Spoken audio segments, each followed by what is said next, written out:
Effect of the 2004 Indian Ocean earthquake on Malaysia. Malaysia was affected by the 2004 Indian Ocean earthquake and tsunami on 26 December 2004. Despite its proximity to the epicenter of the earthquake, Malaysia escaped the kind of damage that struck countries hundreds of miles further away. Since the epicenter was on the western coast of Sumatra, the island largely protected the country from the worst of the tsunami. The country's worst affected areas were the northern coastal areas and outlying islands like Penang and Langkawi.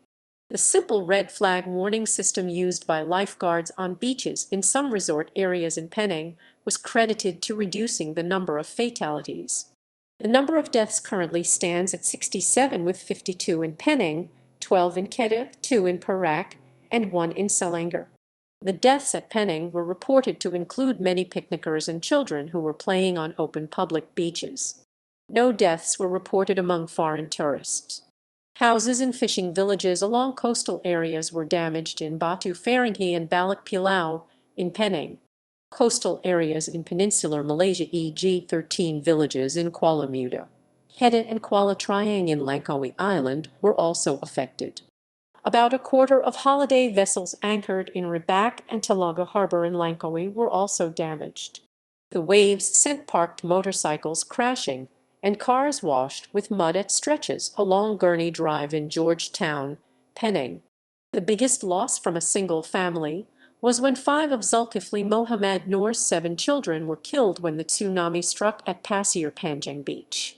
Sinkholes, which were reported in Kampar and Ipoh for 3 days running, have been investigated and determined not to be earthquake-related. It was disaster for the people there on that day. Aftermath.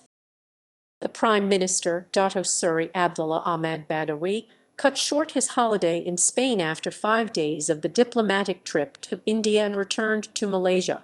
He instructed the government to cancel all New Year celebrations and urged all parties, including the private sector, to hold prayers and remembrance services instead. The government also postponed the deportation of illegal immigrants and extended an amnesty so that they may exit the country by 31 January 2005 instead of 31 December 2004.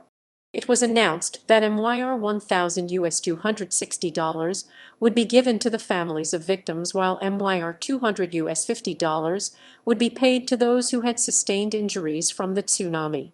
Displaced residents would be given MYR $200 to alleviate their hardship, MYR $2,000 for every house damaged, and MYR $5,000 for every destroyed house. Fishermen whose boats were lost would be given MYR $1,000 for smaller boats and MYR $3,000 for larger boats.